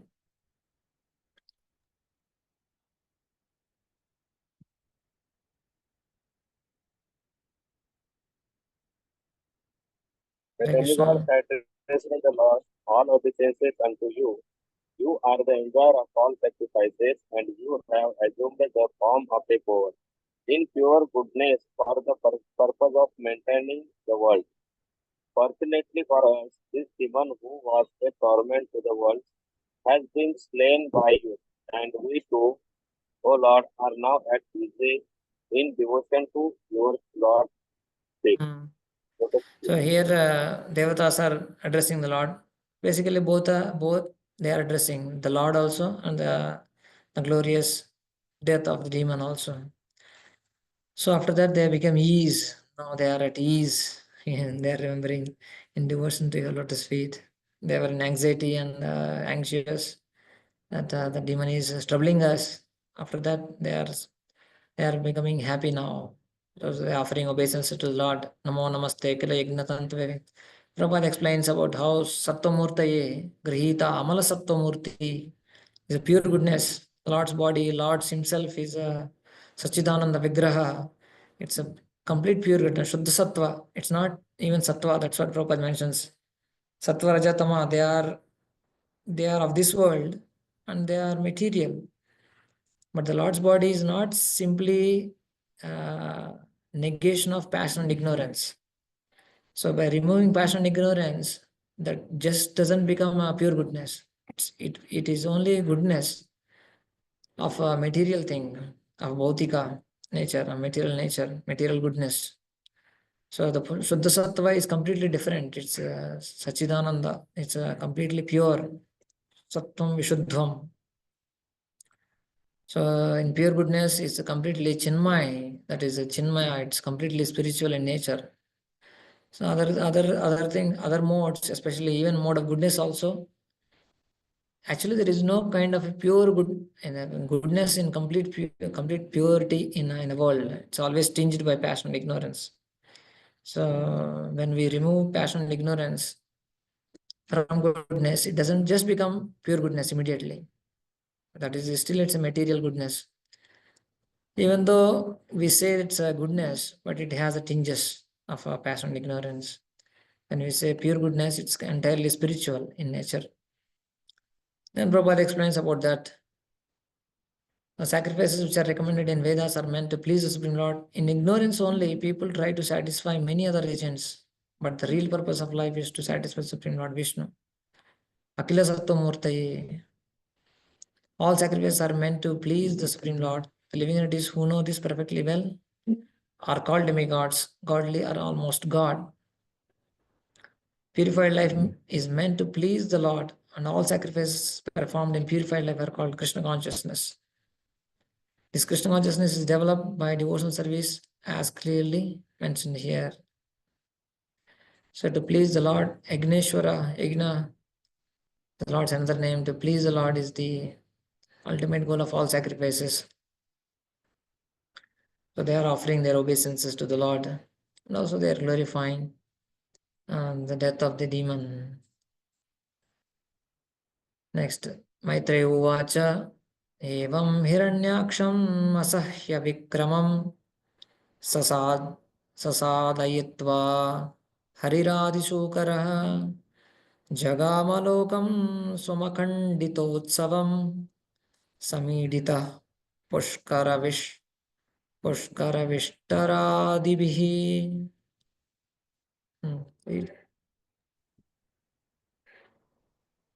Maitreya continued, after the killing the most formidable demon, Hiranyaksha, the Supreme Lord Hari, the origin of the boar species, returned to his own abode, where there is always an uninterrupted festival. The Lord was praised by all the demigods, headed by Brahman. So after everything happened and killed, even the Lord returned to his own abode. That abode is glorified and Prabhupada is glorifying both the Lord and the abode of the Lord. Harir Adishukaraha. Adishukara, the original supreme boar manifestation. Adishukaraha, Harir Adishukaraha. And then Akhanditotsavam, that world. So that Prabhupada explains here. First explains about how the Lord's incarnations, Matta Sarvam Pravartate, how everything coming from him, he is Adipurusha. Adi Shukaraha, as mentioned, Adi, that's what Prabhupada explains. Adi, how Lord is the origin of everything. That is explained here, Adi Purusham. And then Prabhupada explains about the boar incarnation. Please read that one. In this situation, the Lord assumed the shape of a boar to kill the demon Hiranyaksha and pick up the earth from the Garbhoda portion. Thus, he became Adi Shukara, the original boar. In the material world, a boar or pig is considered the most abominable. But the Adi Shukara, the Supreme Personality of Godhead, was not treated as an ordinary boar. Even Lord Brahma and the other demigods praised the Lord's form as a boar. So then Prabhupada explains Sadhitva, after killing, what happened. Prabhupada says about Bhagavad Gita, how he stands and about for the sake of killing the miscreants, and he's an incarnation. So will paritranaya sadhunam vinashaya cha dushkritam dharma samsthapanarthaya. So he killed the demon Hiranyaksha. He gave a fearlessness, or he gave confidence to the demigods. Sadhunam paritrana sadhunam vinashaya cha dushkritam. That's what Prabhupada corroborates from Gita. Jagamalokam Swam, he went back to Godhead, he went back to his own abode. So what is that abode? It glorifies the transcendental abode, where there is a continuous festival. It's a Mahotsavam. Every song, every walk, every talk, everything is festival there in the spiritual world. That's what Prabhupada explains here. What is the nature of that place? Lokaswam, Prabhupada's Akhanditotsavam. That's explained here. Read the last lines. Sometimes Avtara is understood to refer to an incarnation who assumes a material form of flesh and bone. But actually, Avatar refers to one who descends from higher regions. The Lord's abode is situated far above this material sky, and he descends from that higher position. Thus, he is called Avtara. So generally, incarnation, when we say incarnation, it's a flesh and bone, or flesh and it more related, the word incarnation relates to the material body, flesh and bones. But avatar, the term itself, we cannot translate directly into English, as Prabhupada mentioning here. Basically, avatar means that one who descends from the higher regions. It cannot be just incarnation. So that Prabhupada explains about how Lord incarnated here. He came avatar, he avatarati iti avatar. So he came from the abode and he returned back where there is a festival at every moment. So Maitreya is saying now, I described everything as you requested me. That's what he's saying. Maya yatanuktam navadhite harehe कृतावतारस्य सुमित्रचेष्टितं यथा Hiranyaksha उदारविक्रमो महामृदे क्रीडनवन्निराकृतः. Continue. Maitreya continued, My dear Vidura, I have explained to you the personality of Godhead coming down as the first boar incarnation and killing in a great fight a demon of unprecedented prowess as if he were just a plaything. This has been narrated by me as I heard it from my predecessor, spiritual master. Yeah. Here the sage Maitreya admits that he explained the incident of the killing of Hiranyaksha by the Supreme Personality of Godhead as a straight narration. He did not manufacture anything or add an interpretation, but explained whatever he had heard from his spiritual master. Thus, he accepted as bona fide the system of parampara or receiving the transcendental message in disciplic succession. Unless received by this bona fide process of hearing from a spiritual master, the statement of an acharya or preceptor cannot be valid. Prabhupada explaining about how hearing from parampara, hearing from bona fide source is very crucial. Because while speaking, we also try to follow, we need to follow that one. And Prabhupada emphasizes that an aspect and the same. Hiranyaksha was unlimited in prowess. He was just like a doll for the Lord. As a child breaks so many dolls without real endeavor. Yeah, a child breaks so many dolls. So similarly, Although the demon may be very powerful and extraordinary in the eyes of an ordinary man in the material world, to the Lord, killing such a demon is no difficulty. He can kill millions of demons as simply as a child plays with dolls and breaks them. So it's for the Lord, it doesn't take much time. It's just like a plaything, as mentioned here. Kridanavan, Nirakritaha. So Kridanavat, just like a plaything. For Lord, it's like a plaything. So he can do. For him, it's just like a Prabhupada, beautiful example Prabhupada gave, a child playing with dolls. Sota uvacha iti कौशारवाख्याताम् आश्रुत्य भगवत्कथाम् क्षत्तानन्दं परं लेभे महाभागवतो द्विज. Sri Goswami continued, my dear Brahmana Tata Vidura, the great devotee of the Lord achieved translated bliss by hearing the narration of the pastimes of the Supreme Personality of Godhead from the authoritative source of the sage Maitreya, Sarva, and he was very pleased. Continue. Yes, if anyone wants to derive transcendental pleasure by hearing the pastimes of the Lord, he must hear from the authoritative source. As explained here, Maitreya heard the narration from his bona fide spiritual master, and Vidura also heard from Maitreya. One becomes an authority simply by presenting whatever he has heard from his spiritual master, and one who does not accept a bona fide spiritual master cannot be an authority. This is clearly explained here. Yeah. So one point is that he cannot be a bona fide spiritual master, and also we cannot relish. If anyone wants to derive transcendental pleasure, you have to hear from the bona fide personality. Though one may hear from a professional speakers, that's what Prabhupada explains later on, that many impersonalists wants to become Bhagavatam speakers, but they are only trying to induce poison in the people's hearts. And also they are trying to earn money by giving Bhagavad Kathas and narrations of the Lord. So it's very poisonous. We need to be careful hearing from non-devotees.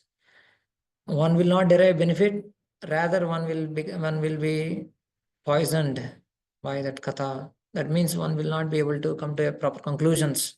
So we need to be careful and we need to follow parampara. Thereby we understand properly and also we can release the katha. We can actually derive great benefits from the katha. Mahabhagavato Dvijaha. So that's Prabhupada mentioning. Perfection is attained when one hears pastimes and activities of the Lord from a bona fide source.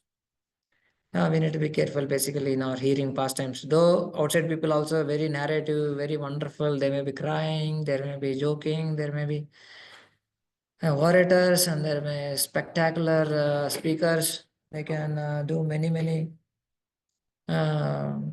wonderful narrations with so many embellishments, so many stories, emotions, many things, but we need to see whether it's bona fide or not.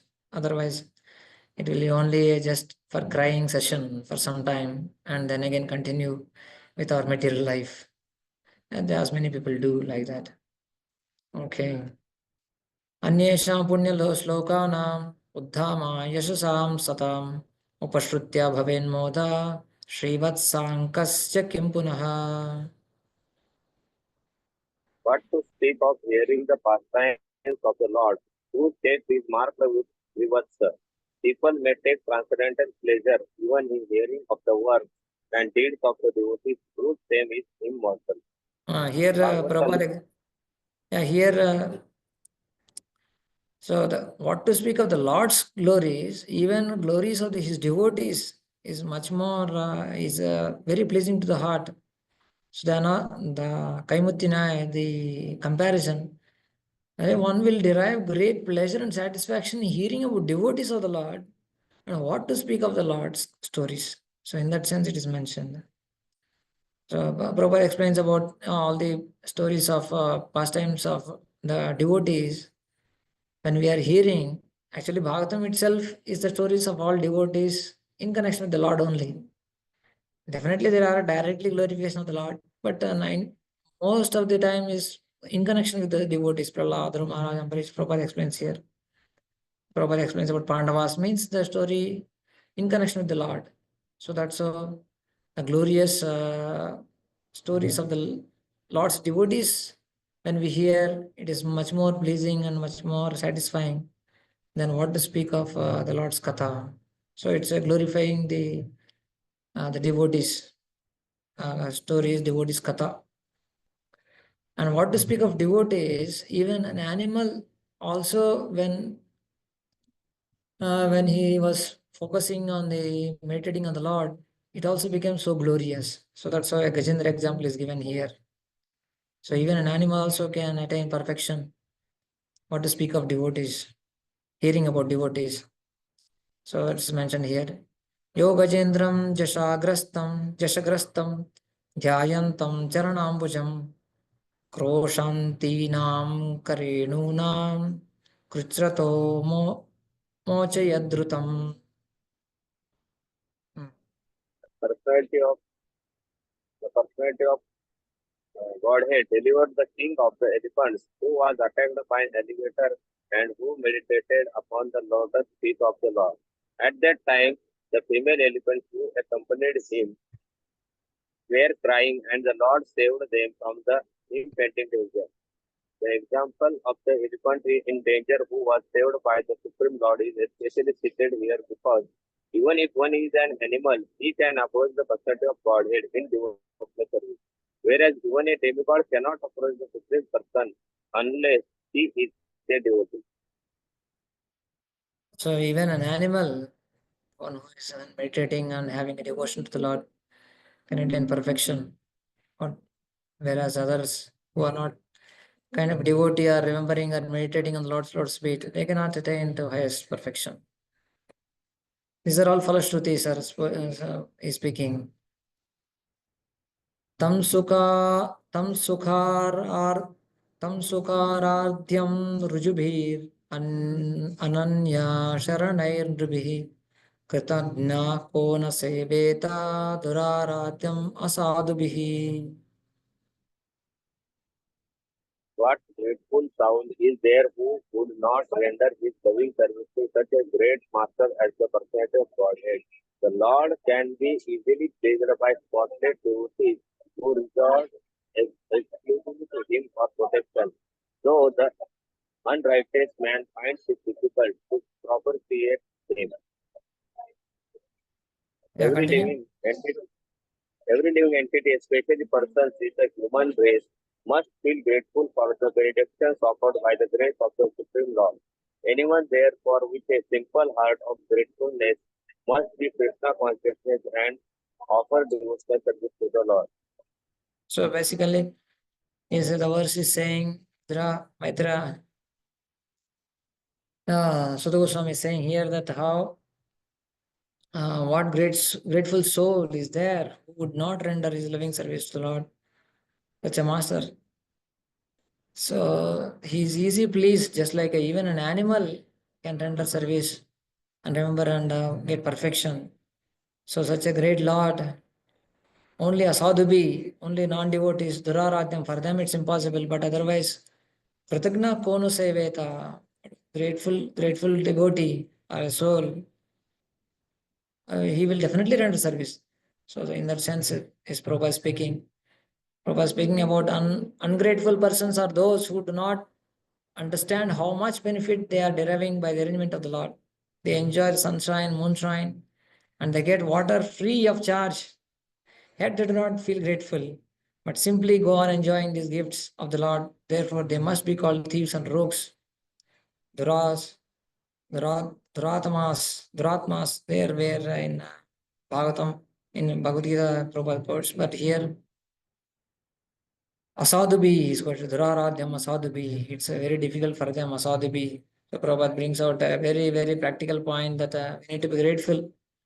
And gratitude, we need to, Prabhupada speaking so practical things that Krishna is so kind for us. He's giving moonshine, sunshine, water free of charge. So it's a very easy thing to be grateful for.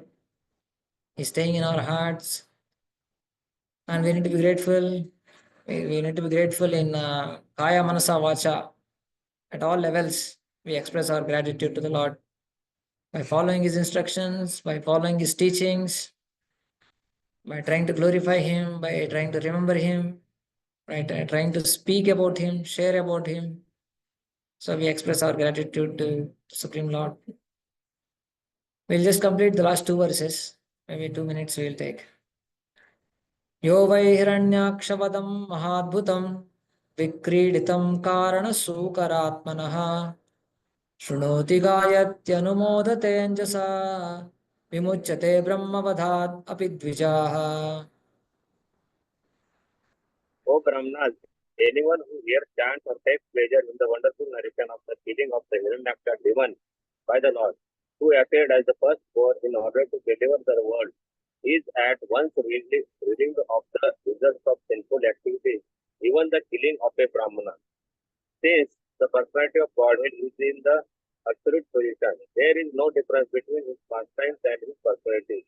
Anyone who hears about the pastimes of the Lord associates it with the Lord directly, and one who associates directly with the Lord is freed from the results of all sinful activities, even to the extent of the killing of a Brahmana, which is considered the most sinful activity in the material world. Palashruti we are speaking, and these are 2 large, more specific Palashruti is given that clearly mentioning about how it wants up one freed from all sinful activities. Of course, these are all some Satviki results that are freeing from all material contamination, simple contaminations. Prabhupada explains the glories of the hearing about the Lord. And he says one should not hear, of course, last theme from last para, last theme, Sadhubi, Nararadhyam Sadhubi. From there also Prabhupada bringing out the point that we should not hear from Mayavadis. Otherwise we will not achieve the perfection, or it will be only like poison for us. So, but definitely one should hear the pastimes of the Lord, glorify the Lord always. Text 38. एतन्महापुण्यमलं पवित्रं धन्यं यशस्यं पदमायुराशिषां प्राणेन्द्रियाणां युदिशौर्यवर्धनं नारायणोऽन्ते गतिरङ्गशृण्वताम्. Most sacred narrative confers extraordinary merit, wealth, fame, longevity, and all the objects of one's desire on the field of battle. It promotes the strength of one's vital organs and organs of action. One who listens to it at the last moment of his life is transferred to the supreme abode of the Lord. Oh dear Jonathan. Devotees are generally attracted by the narrative of the pastimes of the Lord, and even though they do not prosecute austerities or meditation, this very process of hearing attentively about the pastimes of the Lord will endow them with innumerable benefits, such as wealth, fame, longevity, and other desirable aims of life. If one continues to hear Srimad Bhagavatam, which is full of narrative of the pastimes of the Lord, at the end of his life, one is sure to be transferred to the eternal transcendental abode of the Lord. Thus, hearers are benefited both ultimately and for as long as they are in the material world. That is the supreme sublime result of engaging in devotional service. Yeah, hearing about the Lord.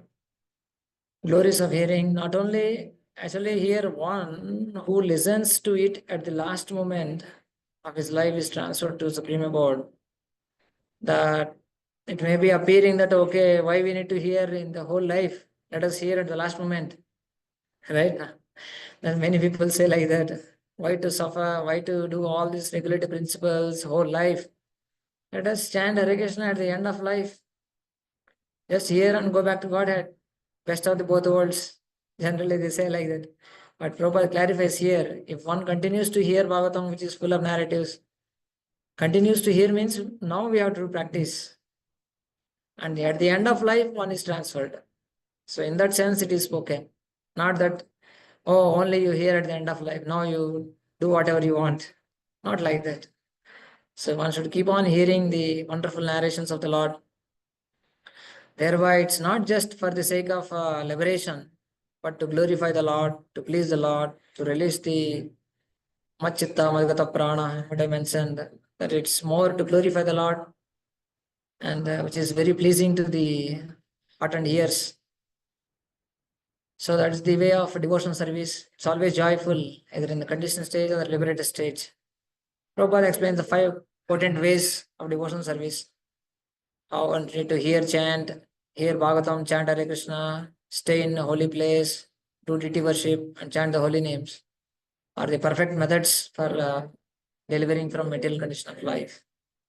So that is the glory of Srimad Bhagavatam, and especially the story of Katha. Janma karma cha me divyam yevam yo veti tattvataha tektva deham punarjanma naiti mamet sojam.